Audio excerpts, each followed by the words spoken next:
Хэврээ сонсч байсан бол нөгөө up trend, down trend гэдэг янз бүрээр хүмүүс яриад байдаг шүү дээ, тий.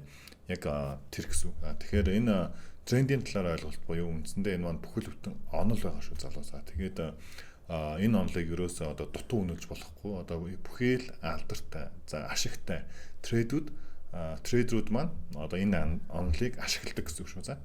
За тэгээд үндсэн одоо нэршил нь юу байдаг вэ гэхээр Dove theory буюу Dove-ийн онол гэж байна. За та нар хэрвээ ховчлаа судлах гэх юм бол Dove theory гэд бичээд Google дээр бичээд за ингээ хаагаа үзэх юм бол яг энэ онлын талаар тэгээд үндсэн бүтцийн талаар ингээд юун дээр байж байгаа гэсэн үг.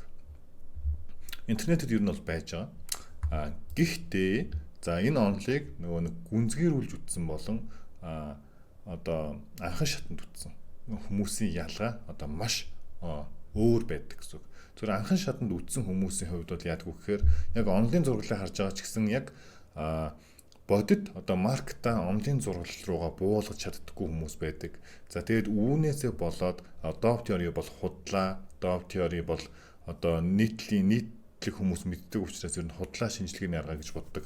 Тэгвэл ер нь бол одоо миний туршлагаас харахад бол огт эсэргээр зүйл шүү. Тэгээд Dove theory бүгдээрээ маш сайн судлах хэрэгтэй. Тэгээд бусад шинжилгээний аргуудтайгаа одоо хавсрах буюу те одоо хамтруулах хэрэгтэй гэсэн үг шүү. За ийм байна. За тэгвэл энэ Dove theory гэдэг хүнний хувьд бол Charles Henry Dove гэдэг энэ хүн байгаа заяа.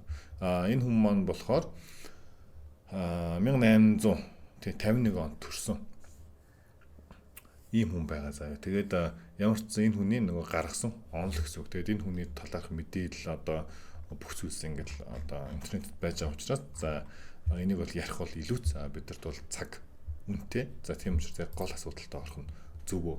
За тэгээд Charles Henry Dove-ийн хувьд бол яг юу гэж үтсэн бэ гэхээр за бидний одоо энэ хувьцааны зах зээл байна уу те алтны зах зээл байна уу валютын зах зээл байна уу ер нь хамаагүй. Ер нь бол хөдөлгөөн маань 3 төрөл хөдөлгөөд байна. Яг энэ 3 төрлийн хөдөлгөөнийг бид нар мэддэг болчих юм бол за таньдаг болчих юм бол бид нар ашиг олох боломж байна гэж харсан байна. За тэгвэл эхний хөдөлгөөн ямар хөдөлгөөн вэ гэхээр ямар ч зүйл дээшээгээ чиглэсэн хөдөлгөөн. За энэ дээшээгээ чиглэсэн хөдөлгөөний хэрэг бид нар таньж чадах юм бол юу гэж үзэхээр за алтны ханш өссөөр байна. Ер нь бол ойрын одоо хідэн сардаа өсөг юм шиг байна гэд тэр нөгөө нэг яг өсөж байгаа гэсэн чих хандлагыг бид нар үнэхээр мэдчих чадах юм бол өсөлтөн дээр нь ашиг хийж чадна. Дээрээс нь доошоогоо унж байгаа тохиолдлууд бас байна. За ингээ харах юм бол ерөнхийдөө ингээд унаж байх юм бол үүнийг юу гэж үзэх вэ гэхээр окей алтны ханш унаж байгаа юм байна. За ерөнхийдөө ингээ унсан чиглэл бай шүү гэж харах нь. Дараа нь хажууг нь буюу энэ sideway гэдэг. За ингээд үндсэндээ энэ 3 хөдөлгөөн одоо байдаг. За энэ 3 хөдөлгөөн л маркет дээр одоо ээлжлээд яваад байна. Нэг болохоор дээшээ, нэг болохоор доошоо, тий? Доошоо шиг хандлагатай. Тэгээд хажууг гэсэн. За тэгвэл яг одоо бүтцээр нь яг дээшээгээ чиглэлтэй гэдгийг яг яаж мэдэх вэ?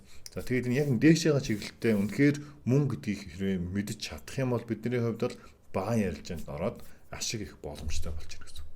За тэгвэл за нэгдүгээрх одоо энэ өсөлт гэдэг байгаа тийм. За нэгдүгээрх энэ өсөлтийг болохоор юу гэж нэрлэх вэ гэхээр up trend. Up trend буюу энэ маань дээшээгээ чиг хандлагатай байна. За дараагийнх нь за энэ маань down trend буюу доошоогоо чиг хандлагатай. За дараагийн энэ маань sideway гэж. Sideway буюу ер нь яг нэг хөндлөн гэсэн үг. Яг ямар нэгэн тренд байхгүйгээр хөндлөн явж байна гэсэн. Тэгвэл ер нь бол энэ хөндлөн дээр ер нь бол ойлгомжтой. Бидний хувьд бол өмнөх үтсэн support resistance гэдэг хичээлийг бодох юм бол энд нэг resistance үсэж байна, энэ support үсэж байна. За тэгээд тэрээ анзаарах юм бол resistance дээрээс сэлдээд support дээрээс buy гэж болж байна. За гэхдээ яг бодит одоо маркет дээр энэ sideway хөдөлгөөн маань ийм гой цэвэрхэн явахгүй л да. Жишээлбэл ингээд явлаа. дээшээ доошоо маань муухай хэрсэн байдалтай. Заримдаа бүр support resistance шалгаж чадахгүй иймэрхүү нэг муухай явдаг юу байдаг, үе байдаг. Тэгэхээр ийм тохиолдолд ер нь бол сайдвар арилжаан дээр бидний хувьд бол ялангуяа миний хувьд нэг амар арилжаанд ороод байхыг боддоггүй. Харин энэ сайдвар арилжаа маань аль тал руугаа задрахаас хамаарна. За жишээлбэл энэ дээр resistance үүсчихсэн, resistance дэше сэтрүүл мэдээж байдна. За support доошоо сэтрүүл бид нар сэлдэн гэсэн яг хөө иймэрхүү зарчмаар бид нар арилжаанд орж болно. Гэхдээ энэ sideway-г яагаад гардаг? За тэгээд хэрхэн таних энэ дээр хэрхэн арилжах гэх мэтчлэн зүйлсийг бол угаасаа дараагийн хичээл дээр үзнэ.